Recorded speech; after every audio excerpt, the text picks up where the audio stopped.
Hello, Magic fans. Welcome to round 15 of Grand Prix Montreal. I'm Brian David Marshall. I'm joined by Marshall Sutcliffe, and we're watching Kenji Egashira. He's on the draw. He's played a mountain. He's playing against Benjamin Gomes. 2 lands, no play. 2-drop. There we see Vaporkin. Now we should note here that Benjamin did mulligan to 6. Right. So that could be part of the reason why we don't see a blazing start from him, but still no 2-drop at all. This is going to be, no, it's an Observant. It's a Spear Point Oread. Oh, Spear Point Oread, yes. Yeah. Not the Observant Alciad. That's right. The helpy you want the ad. I would buy that. Like if you told me that's what it's called, I might believe you. Ooh, geez, yeah. Crackling Triton number 1. Tritons, by the way, cards that what Kenji decided very early on that he was in this deck when he was drafting, and he was able to cash in on Crackling Titans wheeling around the table. Yes. He knew they were going to come back. Yep. They were common. You kind of can expect to see anywhere between 1 and 3 of them in a draft. And you know what? If they're there, you don't have to pick them. That's right. And look at this. Kenji just passes the turn back with that activation available here. This is going to prevent Benjamin from going for any big plays on the Spear Point Oread. Ooh, speaking of big plays, though. But no, does Kenji have it? He does.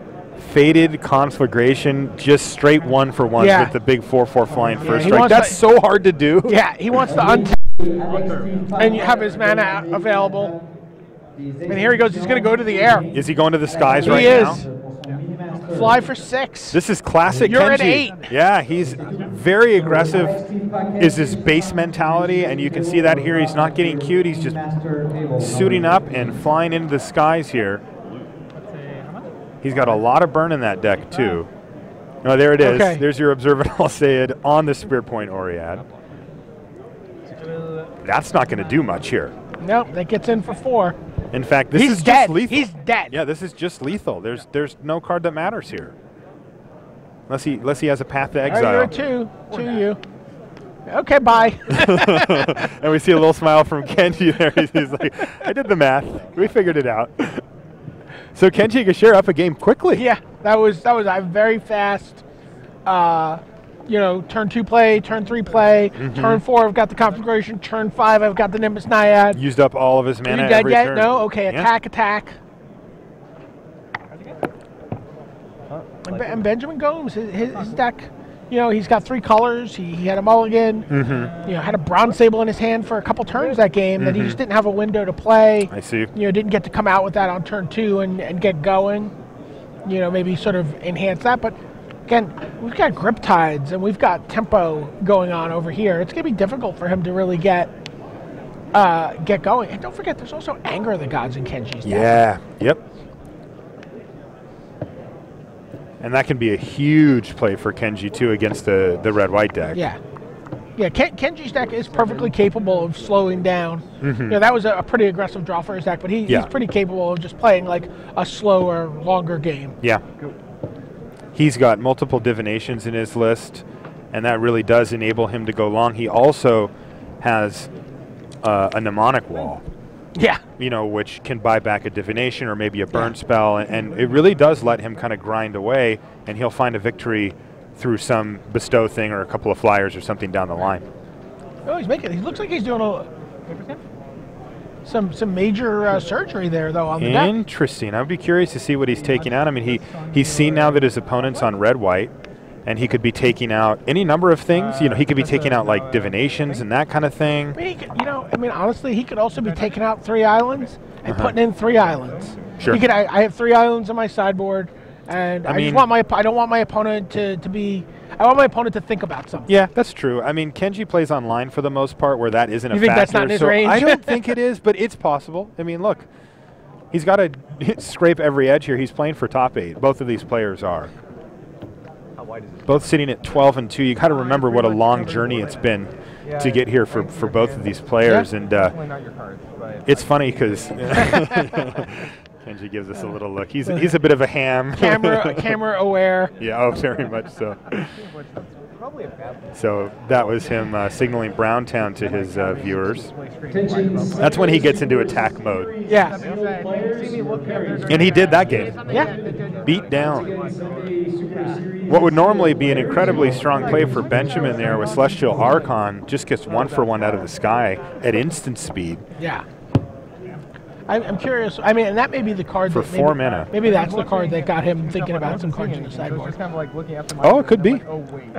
Now, blue-red doesn't have a lot of options when it comes to destroying, like going for art for auras or anything like that. He's got an annul. There you go. So there's one. And interestingly, I mean, you got to figure that annul's coming in. He's also got a Wave Crush Triton that he's not playing, so he can decide to play that. He just didn't have enough ways to target it, I suppose. Oh, and also the Pinnacle of Rage that we've seen him play in a couple of matches is not in his main deck. Oh, that's the sideboard card. Okay, so that came in too, for sure. Yeah. I mean, look, Annul probably came in. Look at the 3 creatures he saw. Yeah. They're all capable of being auras. So. Yeah. No. 8, come on. Facing that way? Oh, I guess I was facing this way. I would see 1 for sure. Yeah, okay. I'm just confusing. All right, do we have keeps here? Benjamin Gomes, it looks like he's drawn his 1 splash card. Is that really the only card that he splashed for? Was that Nimbus Knight? That's the only one I saw on the list, too. You're welcome to look. I'm going to look, because that's just... Kenji Egashira is going back for 6 new cards. Okay, so now it's Benjamin Gomez's turn. Gomes to say 5. Mind if I rip 4 consecutive lands? Yeah, there's a way he could do that politely. He doesn't have How to do you actually do that politely? Well, what he could do is be like, Kenji, I really love your stream. You know what one of my favorite parts is? 5. I love that part. Wow, you actually figured it out. You can do it that way. No, you're right. He's got the 1 Nimbus Naiad in his deck. He's got 2 islands 11 or 12. to play it with, as well as an Astral Cornucopia. Not a card you usually see in the red-white list, so he might have had to go a little deep here to make playables. Probably everybody in this room is shaking their heads a little bit at it. Well, again, I mean, this is something we're seeing time and time again with the white drafters, where there's... and I was telling them, I can't play tomorrow anyway. So Alaric Stein from Twitter says that Gomes has lost his win-ins for top 8 in the last 2 GPs he's played, which was Oakland and Sacramento. Oh, wow. So even more pressure on Benjamin Gomes here. Wow. I mean, that's an incredible run. I mean, he deserves a lot of credit for that, for starters, but he's got to have a bad taste in his mouth after not making it. It clearly has some formula for success on day 1 in sealed deck. Absolutely. No plays here early for both players. Yeah, well, remember, Kenji did mulligan. Yeah. Pro Tour is more? Oh. Top 16 Pro Tour is $5,000. I think Benjamin just drew the awkward Akron Skyguard turn 3 here, potentially.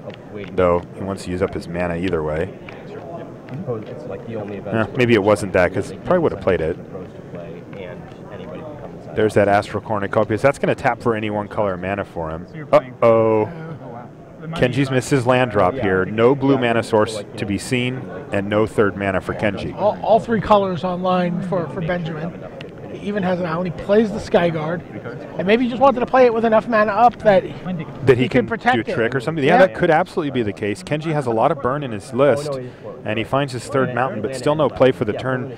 Can't quite tell all of Kenji's cards, but I see that 5 of his cards are blue, so he's essentially got a 2-card hand here.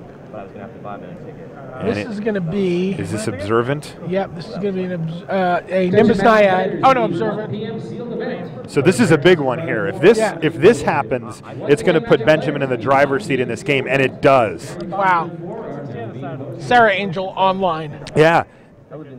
Now, this is a big draw step for Kenji. He draws Pinnacle of Rage, but no land. That's going to strand that Fated Conflagration that he's got in his hand, and means that Benjamin Gomes, Benjamin Gomes now can fire off that Nimbus Naiad. He's got Nimbus Naiad, and he just drew God's Willing. Oh, wow. So he's got backup plans on backup plans, but this Nimbus Naiad's going to take a Crowan Skyguard out of Conflagration range, and it's going to make it 7/7 Vigilant Flyer. And he's going to hit him for 2. Now, Griptide is something that we could look at down the line here for Kenji, assuming that he has one in his hand and he doesn't have one. So he's just going to scoop. He's going to draw Island and Griptide there. There you see a...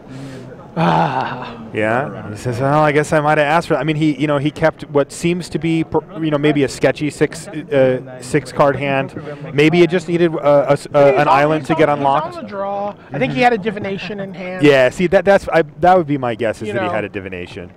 He's playing 8 islands. 1 island, like, is going to really turn on his whole hand. I'm going to go for it. Is his 5-card hand going to be better than that? Yeah. And with divination needing only any island to get him out of it, and really Benjamin didn't have a quick start there. He didn't do. I mean, his first play was Astral Cornucopia on turn 3. Like that's not exactly big pressure there. Right. Do we have a back table result from the Dave Shields match? Looks like they are on to another game. Well, if you win, you'll get to go to the Pro Tour. So need a little bit. Kenji made one more change to his deck there. Took one thing out, put another thing back in. Maybe took something like Pinnacle of Rage out, put in another land. Yeah, that could be. Pinnacle of Rage, it varies in value a lot, right? Like if Benjamin has a pretty spread out board, it's quite good. If he has a Voltron going like that, it's less good. Then again, Kenji also has ways to break up Voltrons. Hang on a second. I think we got some reports from the field. Just a couple quick ones. Boucher Frappier, I talked about this. He's 0-2 and then has just refused to lose. He didn't even have a bye. Wow. So that's 0-2 followed by 12 W's in a row. He's playing a win and in for both Pro Tour Invite, top 8, playing against Jeff Reese. And I think he thought he had this one. Like game 1, he monsters the Ill-Tempered Cyclops. He's got Port and Betrayal to get his opponent to 4. He's holding Port and Betrayal. He's got the Monstrous Cyclops. He's got 2 other guys. His opponent is like Red, White, Heroic. He's got an Index and Samiti, but then a couple of Dorks. So while he's tapped out having Monstrous the Ill-Tempered Cyclops, Annex attacks.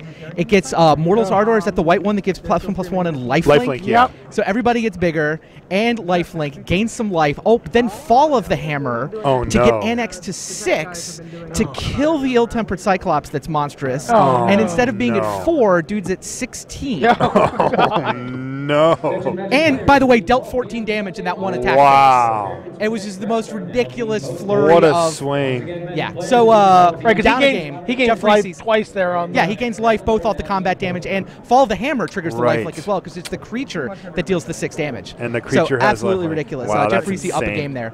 The other update I had playing right next to them, I realized I said there were 7 matches relevant. I might be able to talk myself into an 8th. I mean, if the wrong people win, maybe somebody sneaks in at X and 3, right? Okay. Crazier things have happened. Sure. You know who has the best tiebreakers amongst the X and 3s? David Ochoa.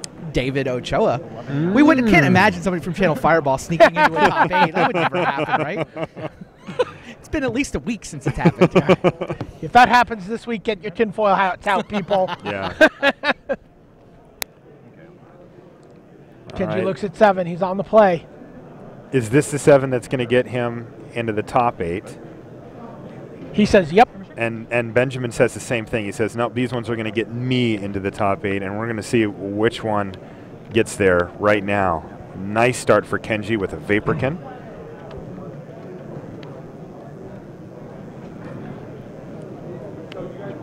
And a nice start as well for Benjamin Gomes. So 1 for 1 here. Kenji eagerly offers.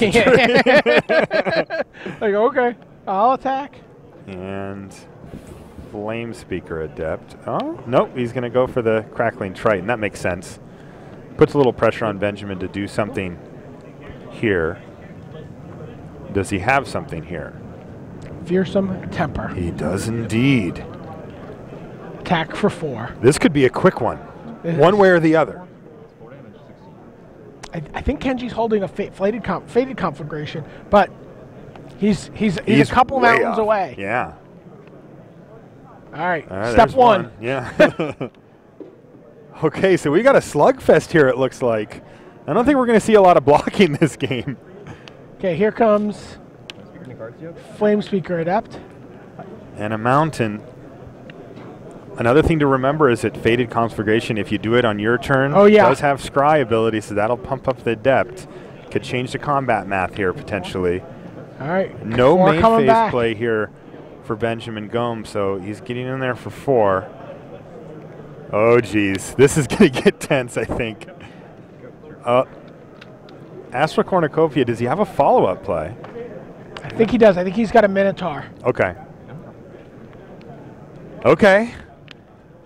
Minotaur like kind of like stalls one of the 2 threes. Standard players. Round 4 pairings will be up. Does Kenji have a land? No. Okay, because he just drew Nimbus Naiad. Yes. And instead, I think his turn is going to be Reckless Reveler instead of either Fated Conflagration or Nimbus Naiad in the air. Reckless Reveler might be okay here. Okay. Right? He can actually, for once, Reckless he can Reveler activate it? is like, you know, actually has a target. It does. You know, you're worried about him having his blue mana. You're worried about him getting to 5 mana for sure. Go ahead. Kenji's got 2 Fated Conflagrations in his hand.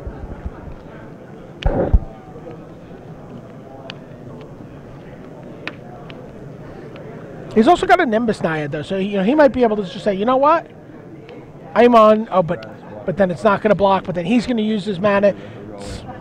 Yes, this is one of those key decision points for sure. At least, if not by what Kenji actually plays, but just with what kind of line he takes for the game. And as is often the case with Kenji, his line is attack with everything. Yeah, it's a good strategy. I enjoy it myself.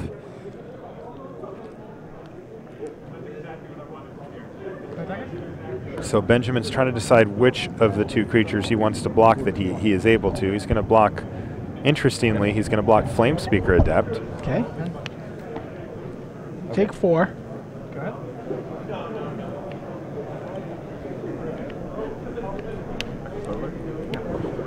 Reveler comes And down. Kenji does let him untap with his Cornucopia, so he'd rather just have the creature. Yes. Can only block creatures. And he has 5. So Yeah. He's now my elite skirmisher. What is this? Spear Point Oriad. Now that's interesting, though. oh, now he's like, wait a minute. Because is Kenji representing lethal on the crackback? 2, 4, 6, 8, 10. He is. Right. So Benjamin actually can't attack here with his Akroan Skyguard. He has to leave it back. So Kenji's like a grip tide away from locking this up. Griptide would knock Spear Point Oriad off and still leave a blocker there. Sure. But Griptide would basically put him completely in the driver's I was seat. going to go with grip tide or no. Yeah. I mean, also just a mountain would be nice because he can take out any other blockers leading up. This is going to be interesting. You have to deal combat damage too, right? Because how big is a Skyguard? 2, 3, 4, 5. Oh, it's 7? Yeah. And there's a divination for Kenji. One thing that Kenji has to be super concerned about here, though, is taking 7 and then dying. Right? Like, if he takes the 7 and then gets, hit with a lightning strike or something, Yeah. that is not the way he wants to end his tournament here. So a tough spot for Almost Kenji. what he has to look for here. What's that? Almost feels like he has to. I mean, does he have the divination here? Like, look for like land lightning strike. I mean, his only other play, if he doesn't divination, is to leave up mana for Crackling Triton or to play Nimbus Naiad that's not bestowed.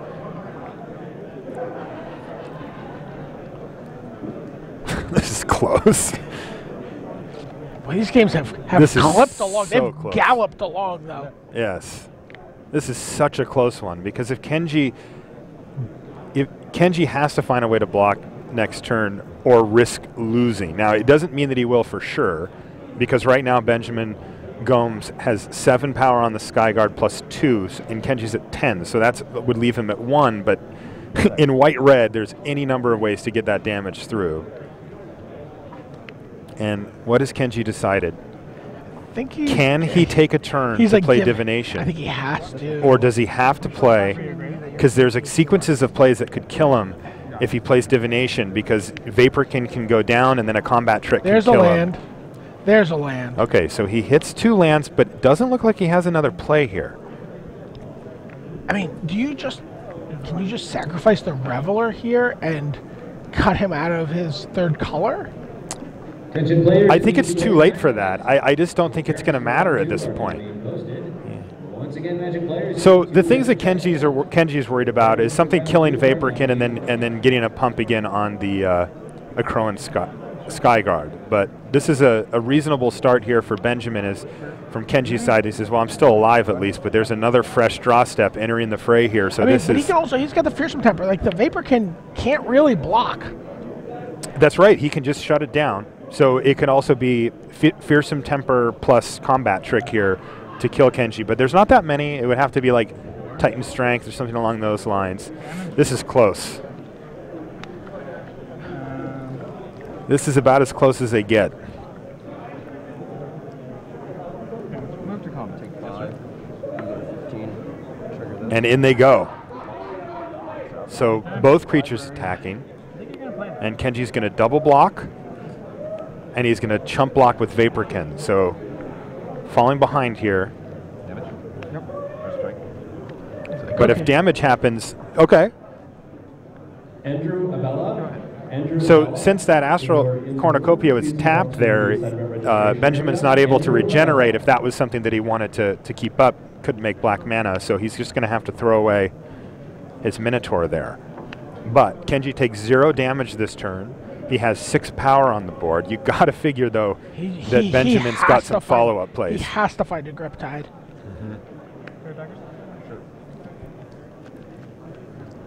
And Benjamin passes the turn. Because Kenji has 8 here, right? 2, 4, 6, and then he can sack the Crackling Triton. So what is he going for here? So you can see. Oh, is he think? Wait, how big is it? It's 4, 5, 6. It's 8, 8 now. Wow. So I mean, he looks like he's thinking about Conflagration during his upkeep, but that doesn't really. So Benjamin was 1 mountain away from winning that last turn, then? Yes. He was 1 red mana source? Jeez. So really the play here is... Because Conflagration's not big enough. Even Conflagration plus Crackling Triton's just not big enough. No, he needed Conflagration and Lightning Strike. Yeah, that... Which is what I guess he was thinking about gambling on in his upkeep. Okay. Firing it off, getting the Scry 2 going, and trying to get it. Now, also the Scry, though, remember, will hit this Flamespeaker Adept. 1, 2, 3, 4, which is 4, 5, 6, 7, 8, 9, 10. So if he has a land drop, then he could win if Benjamin Gomes has nothing. Ooh. This is just a nail-biter here.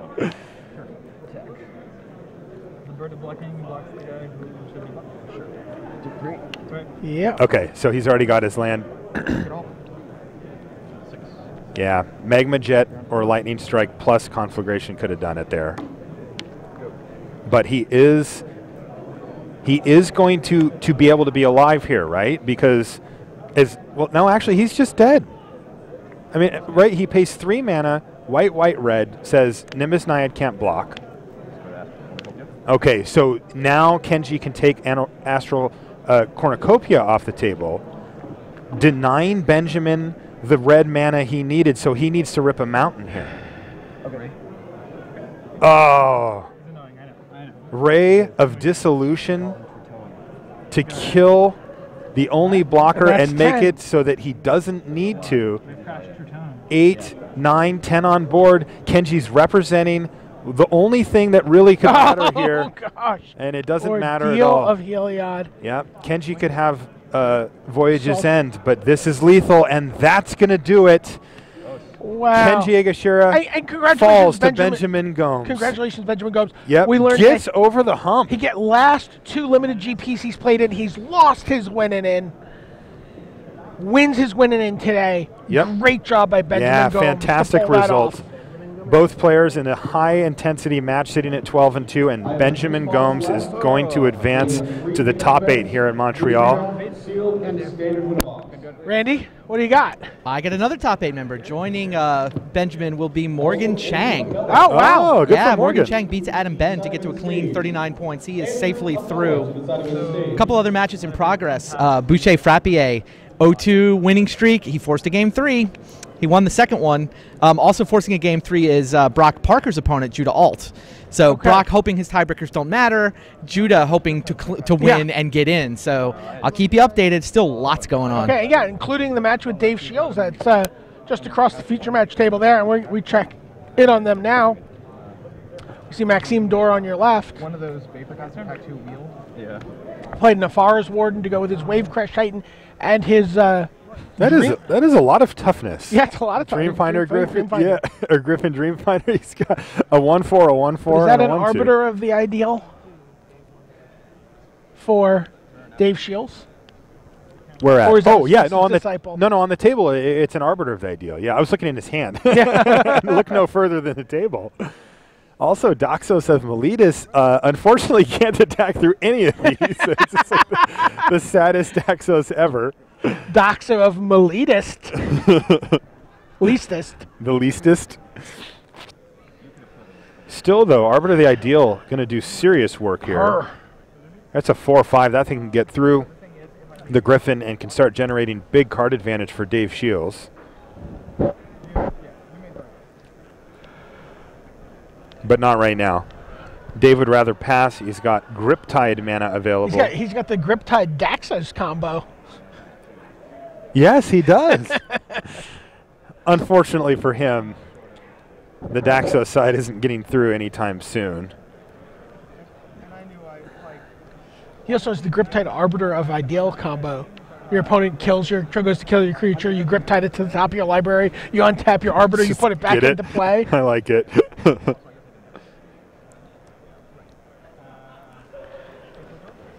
There is Fate Foretold.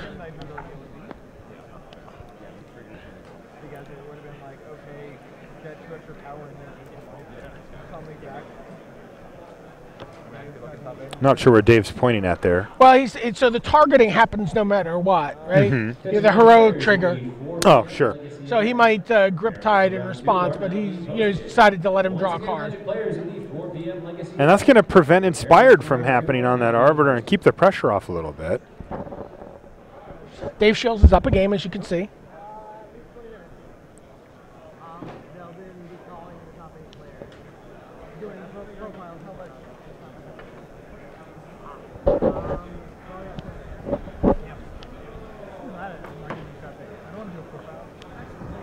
Okay, Traveling Philosopher.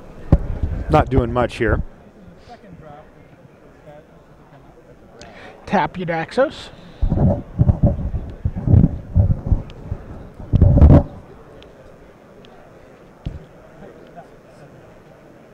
Draw step for Maxime.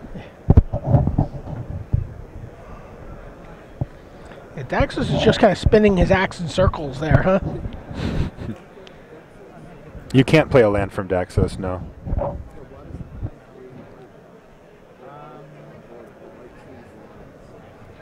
What do you? Oh, Rashad sees a white sleeve land down in Dave Shields. Yeah, what is that doing there?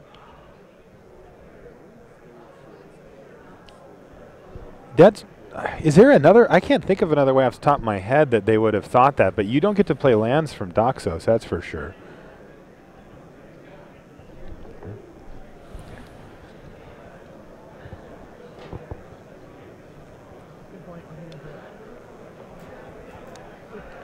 I mean, it feels like at this late developed stage of the game,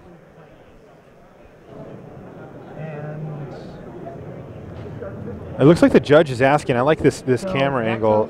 They're pointing at cards. I can't see which ones they're pointing at, but doesn't allow you to play cards. Lands can only be played. So I see explaining hands from the judge. Good 4 or 5. Yeah. Yeah. So Daxos does not allow you to play your opponent's lands. A great disappointment. When I first read the card, I was like, sweet, give me those lands. Yeah. But it doesn't do that. It says until end of turn, you may cast that card and you may spend mana as though it were mana of any color to cast it. But since lands aren't cast, it doesn't count. So you can exile that land or whatever it is you do with Daxos. You do exile. You can't cast it from that zone. That's right, and you don't gain any life from that either. What's the resolution to this? I don't know. I have no, because this game looks like it has developed way past this point. It's going to stay there. Okay. Dave is going to receive a warning. And then I think the Arbiter of the Ideal just untapped and did not trigger Inspired. Why? You Because mean there's just so much other stuff going on. Oh, I see. I'm sorry. I thought you meant like it just didn't for some game reason. Yeah, now it's fair. I guess they're even. All right, sure. Battle-wise Hoplite. I like Dave's deck. Dave's deck looks awesome, though right now Maxime's at shields up mode here, but can't really deal with Arbiter of the Ideal. And he's going to need to find something pronto, and it looks like he has. Looks like he's got a Sea God's Revenge. Yeah, I see that too. That's going to do some work here for him for sure, because Dave Shields, if he wanted to get aggressive, could take the line of playing Griptide on the Griffin Dreamfinder. Hang on, I think we're going to get an update from Randy. Oh, Randy, what do you got out there? Sure. Congratulations, Judah Alt. He is through to the top 8, which means Brock Parker gets to keep sweating. He's been hoping that draw in the next to last round is good enough. He's been a couple hours now. He hasn't clinched. Should be good enough. Okay. But yeah, he does have to sweat out the end. So we now got 5 that are in clean, including Judah Alt. In other news, Boucher Frappier's run ended 0-2-12-0, but he did lose. Jeff Reese gets to 37. His tiebreakers are way behind Brock's, but he'll also be sweating this last couple minutes. Okay. We'll be keeping a close eye on that. Okay, so here we see a Sea God's Revenge. Sea God's Revenge saying pick up Arbiter of the Ideal, Daxos, and Laguna Ban Elder? Yeah, that's what I saw too. All right, well, that'll buy Maxime at least another turn here. Right, he's going to scry. And he put it on top. There can't be that many things that he's too excited about drawing at this point in the game, so that's got to be a pretty good card here. Got it. You get a 3 point of damage in with the Dreamtime. And get in there. Griffin Dreamfinder. Yeah, Dory's down on 4 here. Yeah, he's taken a bunch of hits from that Arbiter of the Ideal. And he just never really had a way to deal with it outside of Wave Crash training. Been flooding a bit, hasn't found a way to target it. Yeah, but I mean, we're also at a point where Shield can Griptide the Afara's Warden at the end of turn, untap, and lean and Snarecaster the Wave Crash Triton.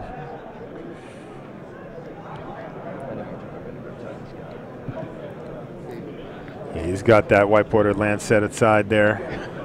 Just making sure he remembers. But it looks like he's going to Griptide Afara's Warden. Yeah, right. I like that. Okay, tap that. So what's the plan now? Now I just tap your Wave Crash Triton and I attack you for 4. I like that plan. I kill you. That's what happens. Go for it. Second call for Seal number 54. Remember, Dave Shields is up a game here, so this is for the match. That's it. That's it. Dave Shields. Dave finds the win there, even though his like Sea God's Revenge. He's like, sure. I got a towel. Yeah.